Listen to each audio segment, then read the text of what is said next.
How will the Universe 6 Saiyans fare against the Saiyans of Universe number 7? What's going on, Dragon Ball fans? Welcome back to another Dragon Ball Super discussion video, where today we're going to be sharing our thoughts and discussing the idea of having the Saiyans of Universe number 6, that being Cabba, Kale, and Caulifla, battle against the Saiyans of Universe number 7, that being Goku, Vegeta, and Gohan, in the Tournament of Power. And joining me to tackle this subject today are two very special guests, that being Devil Artemis and Emish is Live, and I highly encourage you guys to stay through the entire video, as we are going to go in depth with this discussion. And if your opinions differ, be sure to go ahead and comment down below and let us know your thoughts on the situation. Now boys, it's as clear as day that with these new Saiyans from Universe number 6 having to make their introduction in the Tournament of Power, some will argue and say that none of them between Cabba, Kale, and Caulifla would ever stand a chance going up against the Universe 7 Saiyans. However, given the nature of a Saiyan and given their potential, as seen with Cabba when battling up against Vegeta, do you believe that statement to be a fallacy in the idea that the Saiyans from Universe number 6 could manage to find a way to overtake the Saiyans from Universe number 7? I want to start with Emish. Now, realistically, bro, the Saiyans of Universe number 6 shouldn't match the Saiyans of Universe number 7 in terms of feats. I mean, that's pretty obvious. And yes, Cabba was able to fight Vegeta in base form, evenly for a moment being. Even Vegeta himself admitted this, but Cabba, to our current knowledge, only has Super Saiyan 1. He doesn't have any other form to exceed that we know of, and as we see Kale reaching this new level of power that bypasses Super Saiyan 1, the question is, do you believe that the Saiyans of Universe number 6, being Cabba, Kale, and Caulifla, have the potential to rival the Saiyans of Universe number 7 in terms of durability and in surviving longer? And given how we saw an example of such growth when Cabba faced Vegeta in becoming a Super Saiyan for the first time, do you believe that the Saiyans of Universe number 6 actually stand a chance, or do you think that they would be outclassed in every definition of the word? Well, in a tournament setting, right? Or just in general? In the tournament setting. Tournament setting, I would say that, once again, they're very clever in the way that they're introducing these new characters. Right. Once again, and they're doing the very same thing for these new characters that they're doing for ours, where the likes of Krillin, Tien, 18, etc., Roshi, even Roshi, where these guys can actually perform at a level where they appear to be a lot stronger than they are. That being a tournament setting where everybody is fighting for their own survival, right? So this is probably the best way that they could have introduced these new Saiyans, despite whether or not that they're capable of being on par with Gohan, Vegeta, Goku, because everybody and their mother knows they're not. But in a tournament setting, everything changes. It's not so much about how you operate in terms of strength, it's how you utilize that power, right? Right. So this is the best way to make them appear to be more than what they're originally thought it to be capable of. So, but I will say though, I think I was not really happy with the fact that they introduced two female Saiyans right off the bat in the same arc. Right. It's because with the hype that Caulifla has and the potential factor, that's not enough when you introduce a character that is a spitting image of Broly. Immediately, she's going to overshine her. You know what I'm saying? Kale, absolutely, yeah. Right. Kale is probably going to overshine Caulifla in anything that she could do, despite how awesome Caulifla is going to look in the fight. I'm expecting to see her go crazy, like go wild, like she's not berserker, like Kale's potential, right? But I'd say wild in the sense where people just love her attitude, because remember they reference her to be a punk, stuff like that. So I picture her to be like that wild card, right? As to where Cabba is a little more calm and composed. Kale could just be like, okay, I'm calm and timid, I'm quiet. You piss me off, like let's go, like it's berserker mode. Yep. So, but in terms of potential one-on-one, no. In terms of potential, in comparing them in this tournament setting, this is the best way to introduce these characters and make them appear to be like they have a lot more potential than what a normal fan might portray them as having. So I would say it's good. I think they can compete. Now, because some people will argue and say, well, the power difference is tremendous here, in which it is, between Goku's Super Saiyan Blue form, Vegeta's Super Saiyan Blue form, Gohan's Ultimate form. It's safe to say that in a battle against the Universe 6 Saiyans, they would completely dominate. But Artemis, I want to get your thoughts on this. I want to get your thoughts on, having, possibly seeing how we saw, Cabba fare up against Vegeta and seeing something similar happen here, because we don't know how much Cabba has improved ever since that time, and one can only make the assumption that he will have a new form going into this. I don't think it's going to be Super Saiyan Blue or Super Saiyan God. Perhaps, maybe, given the scenario, he may actually be having the ability to transcend into Super Saiyan 2, maybe Super Saiyan 3 if they decide to go in that direction. But where do you see the Universe 6 Saiyans stand next to Universe 7 in a tournament setting. Do you think that Universe 6 does possess the qualities and traits to outpace Universe 7 just to get them ringed out for the time being? Or do you think that Universe 7 completely dominates in every respect? Well, I mean, there are a few deciding factors how they're going to do against Universe 7. Like, I think that in Universe 6 has strong allies. Universe 7 has stronger allies, right, to help them along while they're fighting. I believe that if Kaba were to show any improvement, I mean, Dragon Ball Z has been known for off-screen training, you know? Right. So Kaba is probably going to reveal something new, a new form that he's probably been working on. Really, I feel like the deciding factor of how far the Saiyans, not counting everybody else like it, but the Saiyans themselves, the trio, how far they'll go. I feel like that trump card is going to be KO. Now, we don't know how strong that legendary Super Saiyan form is, or Super Saiyan Berserk, or whatever you want to call it. Right. We don't know where that stands. I mean, obviously before, like I've mentioned this in videos on my channel. I've mentioned it before on several topic discussions that UI and Emish have done before, that this legendary form, all we have to base off of it is a non-canon form, which is Broly's. And, you know, if we compare the strength of that, it's probably, you know, maybe near like Super Saiyan 2 level.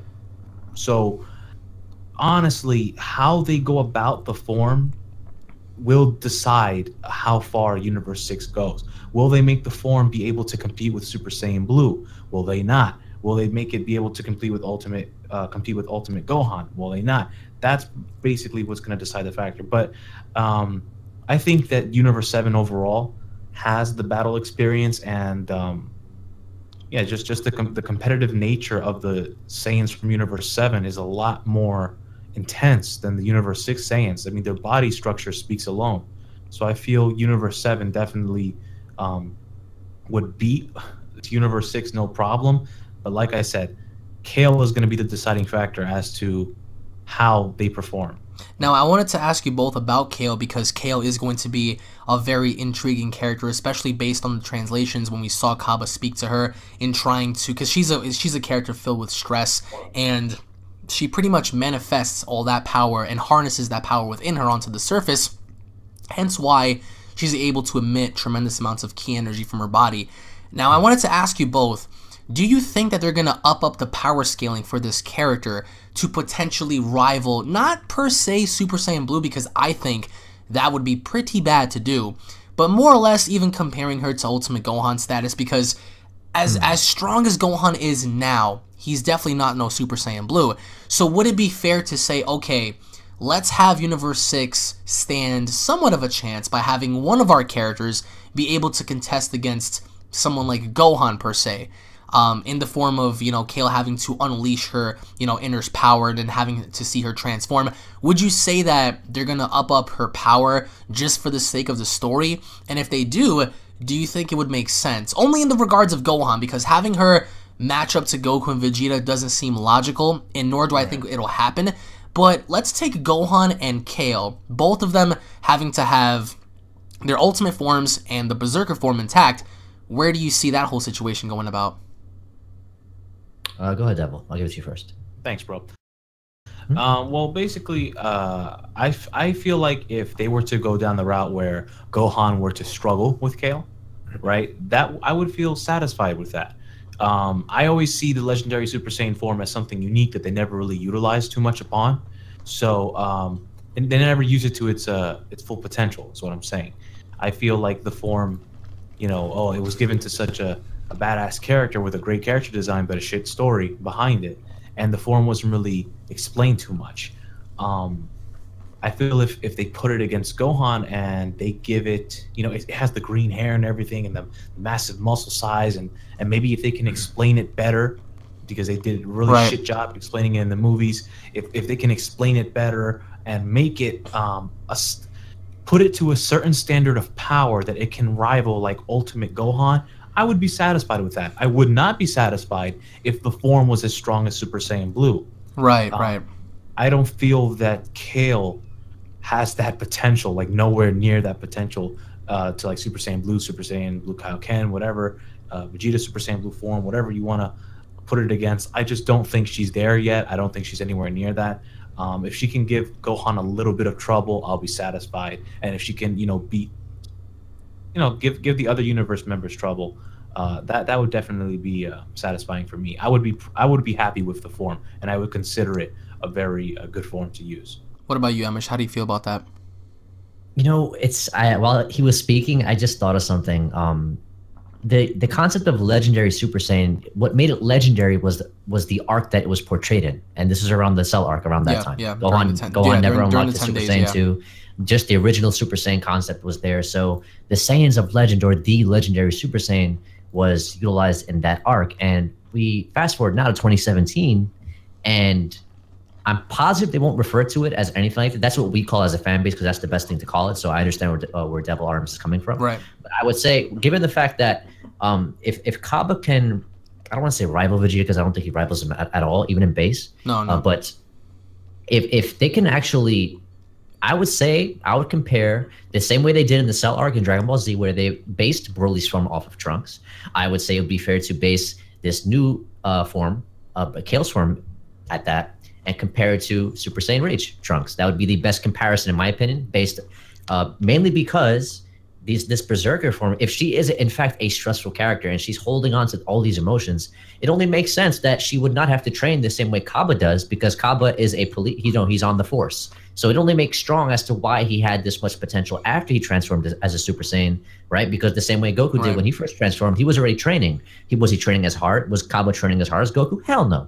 But the comparison is there. And now we fast forward into 2017 in Dragon Ball Super, where despite who they introduce, if this character is going to be fighting in any kind of relevancy as far as the arc is concerned, they have to give them and cap them at a certain power level already. So with that in mind, we can also look at Kale after she transforms. The fact that when you transform as a Super Saiyan to begin with, it's based off of how angry you are when you tap into that anger. Rage, and if she already has this concept prior to Caulifla having to train for it, it only makes sense as to why she is the strongest Saiyan at that point in time, and it would only make sense as to why we can portray that and compare it to Super Saiyan Rage Trunks, which is the same way he unlocked that transformation. So it's kind of like he was reborn as a Super Saiyan again. Right. Because when he first got that form is after Gohan died. So once again, the same thing here. It was like Goku told Gohan, he was like, the power comes in response to a need, not a desire. Yeah. The same thing here. But when you transform into a legendary Super Saiyan, I think, or this form, they call it this Berserker state, right?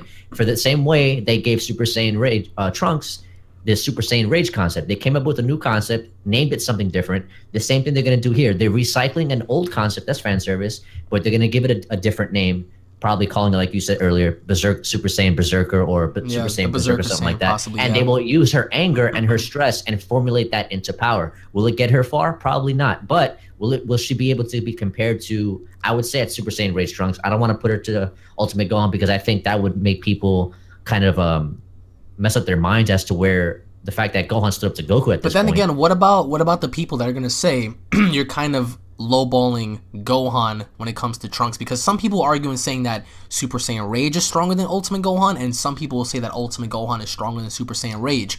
So why would you put her in the range of the Super Saiyan Rage form as a comparison to the Ultimate form? Well, because the basis as to how it's unlocked. That's the main thing. If it's based off of anger, it would be better for you to compare it to something else that is also based off of anger, which ironically is something that we also got in Dragon Ball Super, which ironically is just one arc ago, which is why they put Trunks back in another timeline. Despite where he is, it's the same thing that happened here. So after Ultra Super Saiyan Trunks was revealed, they made a movie based off of that. They portrayed Broly to be this way. Same thing here. After his arc was over, we look at the Super Saiyan Rage and we compare it to this legendary Super Saiyan or Berserk form. It's the same exact concept. Once again, they got rid of Trunks and they're bringing this new character in, and that's how they would portray it. If you compare it to something like Ultimate Gohan, I would say because he's more close to himself now, he's no longer that emotional person or self-doubting person that Trunks was. So right now, Gohan, because of that, he's above Trunks at this point, because he's he's mastered himself to an extent, and his mental state is a lot harder than Trunks was. Exactly. So in a fight, there's no comparison at that point. That's why I say it would be fair to compare Super Saiyan Berserk Kale to Super Saiyan Rage Trunks at this point. I also wanted to talk to you guys about the concept of the potential that Kaba has, because it's fascinating enough to see a kid who didn't even know what Super Saiyan was until Vegeta pretty much beat it out of him, and seeing him go up against Vegeta, even though people are gonna make the statement and saying, well, Vegeta wasn't trying. Granted, that may be the case. Kaba was still able to make Vegeta go, wow, that's something. Even though towards the very end, he managed to get the victory on him. My question to you is, similar to what he told him before knocking him out and saying, remember this pain, and Kaba for the first time witnessing the Super Saiyan Blue form, do you think that this would be a great time to also include someone else who may potentially bear the same powers of what Super Saiyan Blue is, given what Kaba had went through during that time, and maybe similar to what we saw in that episode when Vegeta told him, don't forget this pain, maybe he had never forgotten. Maybe this whole time he was indeed training, because now he can casually go Super Saiyan and he can do his own thing, and we don't know the depth and magnitude of how strong Kaba is now. For all we know, he could be slightly superior than how he was before, or he could completely blow our minds away in just being one of the strongest fighters that represent Universe 6. But my question to you guys are, for all the people that are saying Kaba's going to unlock a form greater than what we've seen currently with Super Saiyan, do you think it would be logical for Kaba to also bear similar powers to Super Saiyan God based on the experience he had with Vegeta? I think personally, the best reference to that would be Khalifa at that point. Really? Why Khalifa? She's the only Saiyan right now that they've hinted at her reaching new heights or further heights. Right. You know what I'm saying? That's the only one. When we first got introduced to Khalifa, they specifically said that she's going to have a major role. And if I'm correct, if I remember correctly, it was her that they were talking about when they referenced it. She was going to play an important role as far as how the story develops and stuff like that. So if I am right on that, I would say, and the fact that the context of the episodes and every time she was mentioned, the only way to get her to join this tournament was not the fact that your universe was going to get erased. She didn't care about that. Yeah, the minute Kaba told her, listen, you can do this, and you can, why are you sitting there when you could be reaching higher? That's what piqued her interest. That's the only reason she's joined this tournament, for power. Now, obviously, she's going to have to learn that, once again, like Goku told Gohan, the power comes in response to a need. She's going to have to learn that on her own. But I would say, if anybody is driven, I'm not discrediting Kaba, so before anybody says that, it's not the case. It's just the way they're portraying the character right now. Khalifa seems to be the actual Vegeta of Universe 6 at this point. I would say, personally, Kaba reminds me more of Gohan at this point, personally. Just the way he carries himself, even though Kaba does use Vegeta's techniques, but Khalifa seems to be the one who is like, you know, she could potentially be power hungry. She wants to strive to keep transforming and surpassing everyone. Like the older Vegeta we saw before. Yes, right. Not evil, but like, you know, that power hungry, like Cell lustful for power, yeah. Right. So I think because they've only referenced her so far, as reaching new heights, gaining more power, and the fact that when she was introduced, they referenced her as playing an important role in this story, I would say she would be the first in line to reach further heights. I don't want to say Super Saiyan Blue, but, you know, progressively work her way up the ranks, I would say. And then maybe after that, Kaba, because he's more composed with himself, he could master something before she does and create the same rivalry in Universe 6 that we have in Universe 7. I think that would be a cool way to do it. Artemis, what do you think about this? All right, I'm going to get Kaba into a second. I actually want to respond to, because I was focusing on Khalifa, what he was saying. I totally forgot about Kaba. So Khalifa, you know, he says that she's a lot more like Vegeta, more than Kaba, and I agree to that to a certain extent. I feel like Kaba is really passive and he's really you know, too polite and everything. But Vegeta, I feel like Vegeta as a character probably saw he was realizing that his race isn't dead, that his planet was never destroyed in that universe. You know, he's the prince of a race that was erased from his timeline. So he obviously feels pride and wants to express that pride, Kaba. And so if you were to train Kaba or show him something, that's what basically will make Kaba grow. And in turn, it made him turn Super Saiyan, right, during the tournament. Khalifa, I feel like she is probably going to learn Super Saiyan from Kaba, but I don't think she's going to progress further. Like, I feel like she has pride, but not for her race. I feel like she's like more self-righteous and really only cares about herself. Self-entitled kind of character? Yeah, exactly. Like Vegeta, Vegeta says that he didn't really care about his race, but we know he does, because a few moments that we got to see Vegeta either push his pride aside or even cry. He was crying to Goku about his race and Frieza and everything, and like, we know Vegeta cares. He just has that hard exterior that he doesn't let anybody penetrate through. I mean, even with his own daughter, he had that moment where he was like, "Oh, you don't hold her that way." Like, we saw that exterior come down, but even then, he's always so serious. I feel like Khalifa is nothing like that. I feel like she cares only about herself, and to be so self-driven like that, I don't think that she really even cares about expanding expanding her power to even further heights, like to a higher level. I feel like Kaba definitely has been training. He has something to show us, but I wouldn't put him Super Saiyan God level at all. So you don't think it's possible for him to adapt and have similar powers based on the experience we saw before? No?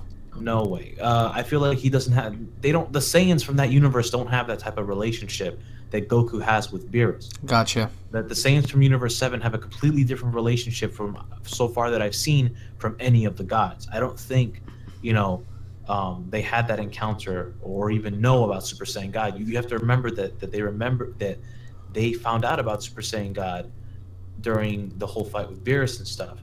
Kaba didn't know anything about that until Vegeta revealed it to him.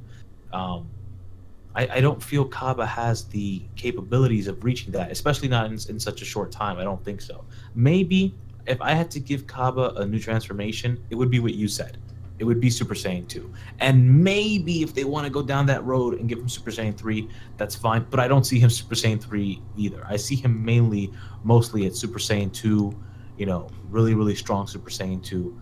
Maybe even stronger than like Gohan, Teen Gohan Super Saiyan 2. Like, we have to see how he's gonna be.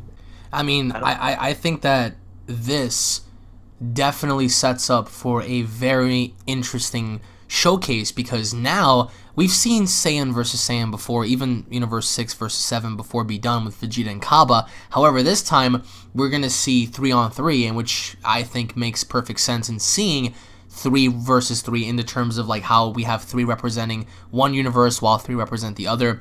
I think that in terms of raw, unmitigated power, Universe 7 hands down contains more of that. In terms of potential, which team do I think possesses more potential? I think the room of improvement can go to Universe 6, because they can ultimately learn from what happens against Goku, Vegeta, and Gohan and grow through that.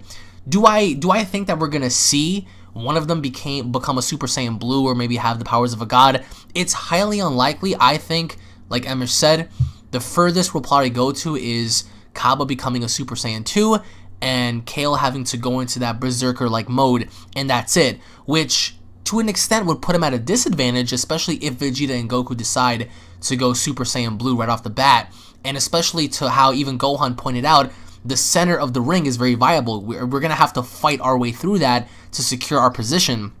And I think that given how the Universe 6 Saiyans operate, I don't think they would work as cohesive as Universe 7 would. For example, we have that experience with Gohan, Vegeta, and Goku where they fought in battle before, so they have that experience to help each other, which is why I think that would serve them like, the most benefit in this tournament. But in terms of potential to grow and possibly even shock us all, that's definitely going to have to go to Team Universe 6. And like you guys said, I think it's kind of unfair to have Kale kind of outshine Kaba, because Kaba was, the vocal point of Universe 6 versus 7 during that arc, and seeing what he did in such a very short time, and even pushing Vegeta and getting some hits on him and then replicating his Gallic gun, it was really impressive. And one can only imagine what he can do now, but ultimately it will be overshadowed by someone like Kale, possibly even Khalifa, based on her demeanor and her rooms of growth. But overall, when it comes down to Team Universe 6 versus Team Universe 7, by the end of this match, do you guys think that Universe 6 could possess the traits to, overthrow Team Universe 7 and getting them out individually as a team? Or do you think that just hands down, Universe 7, despite even if it's a 3-on-1, would get the upper hand without even no contest being faired? Let's see. So you said individually or as a team? Even as a team, do you think that Universe 7 would, you know, just curb them down and just completely win the match, even if it does come down to that situation? Because 3-on-1 is very different than 1-on-1, especially when you have 3 Saiyans gang up on you. Yeah, but who's to say the situation is going to be a 3-on-1? You know, let's say it was just, you know, all the members of Universe 6 versus all the members of Universe 7. Universe 7 would win. Universe 7 would win hands down. If it's a situation where it's like 3-on-1, and depending on who they're going against, they might give them a hard time. So if it's freaking Khalifa, Kale, and Kaba all fighting like Gohan, for example. Like Gohan, yeah. And we're talking everybody's going 100%. Kaba's in his max power Super Saiyan form. Khalifa's max power, and freaking Kale is in her Berserker state. Okay, and they're all attacking Gohan. Yeah, I figure Gohan's gonna have trouble. Do I think he'll lose? No, I think Gohan will overcome it. I mean, it's freaking Gohan. Gohan isn't a loser anymore. So it's Gohan, man. This is the same Gohan, if not better than the Gohan that we had in the Buu Saga. Now, if it's a different situation where it's like all 3 Saiyans versus Gohan and Vegeta, or Gohan and Android 17, no, I feel like they'll get overpowered definitely. If Gohan has even one extra person with him, it'll be overkill. Yeah, well, how do you feel about this, Amish? I think in overall, like you said, overall. So I'm not going to give you a scenario. So I'm just going to say overall. Overall, there's no competition for Universe 7. I would say. I honestly don't even see them blindly just going at them directly like that. You see what I'm saying? Like, you would have to really, the same way Gohan and Shin are trying to, correlate a plan and formulate a plan and stuff like that. I would say they're very much aware. Universe 6 is very much aware as to what Goku's capable of. Champa doesn't know too much. I don't think Champa knows too much about Vegeta or Gohan at this point, because he only knows what he saw at the Zen exhibition match. Didn't see Vegeta, and certainly as hell was not impressed with Gohan. So you got to look at it from that perspective. I think the element of surprise right now, most people would say Universe 6 has it because we haven't seen them in so long. But the amount of improvement that has been made with just Gohan alone, and Vegeta's training right now. Let's not forget that. It doesn't matter if he trains for an hour. That man can get something done in 5 minutes if he wants to. At the end of the day, overall, just like you asked, I would say it's no competition for Universe 7. However, I will say, as far as choreography is concerned, and to make things look kind of even, right, and to give us some kind of eye candy, and so that we enjoy the tournament, I would say they might make it appear where Universe 7 has a hard time struggling here and there, because even though they have lived together for so long, they practically have grown with each other for so long, they've rarely ever fought together. You know what I'm saying? So at the end of the day, it just really depends. I think that's why they gave they brought these characters like Caulifla and Kale, because yes, even though Universe 6 is improved, is superior as a race in terms of the quality of life, how they portray themselves, I think the character overall, when we look at Caulifla, just like Artemis mentioned, very self-absorbed, stuff like that, only cares about herself. So if she comes into the tournament with that understanding, that's what's going to hurt her. Once again, if Kale transforms into her Berserker state, I will say she will haul ass, because people are expecting for this concept of Broly to just do what Broly did in the movies. Smash people into the ground, just grab them by the face and throw them out of the ring and blast them. Like, not like cold-blooded killer, but aggressive, right? So it's because of that also Universe 6 has that same problem, at least for the Saiyans. Kaba's not like that, but the composition and the makeup of Caulifla and Kale's Berserk state could potentially hurt how they perform as a unit. But because Universe 7 has so much experience together, you got to also factor that in, that I would give the edge in that setting to Universe 7, definitely. Well, Universe 7 versus Universe 6 are bound to clash, and I cannot personally wait. I'm sure you guys can't either. It's going to be the biggest and baddest fight of the summer. Comment down below if you guys agree or disagree with our statements, if you guys think that Universe 6 does possess more potential in trying to, harness more power and possibly even figuring out or achieving transformations even beyond what we know of now. Comment down below if you guys believe that Team Universe 7 is superior, or if you guys stand with Team Universe 6. Thank you all for watching. Thank you guys for being on this discussion video. If you guys are fans, don't forget to subscribe for more news, information, and updates. If you guys enjoyed the discussion, be sure to go ahead and slap a like on the video. Check out Devil Artemis and Emish's Live's channel. I'm going to go ahead and link them down below. Make sure you guys also subscribe to them as well. well. Boys, thank you so much for being here. Thank you all for watching, and I will be seeing you guys in the next Dragon Ball Super discussion video. Take it easy, guys. Peace.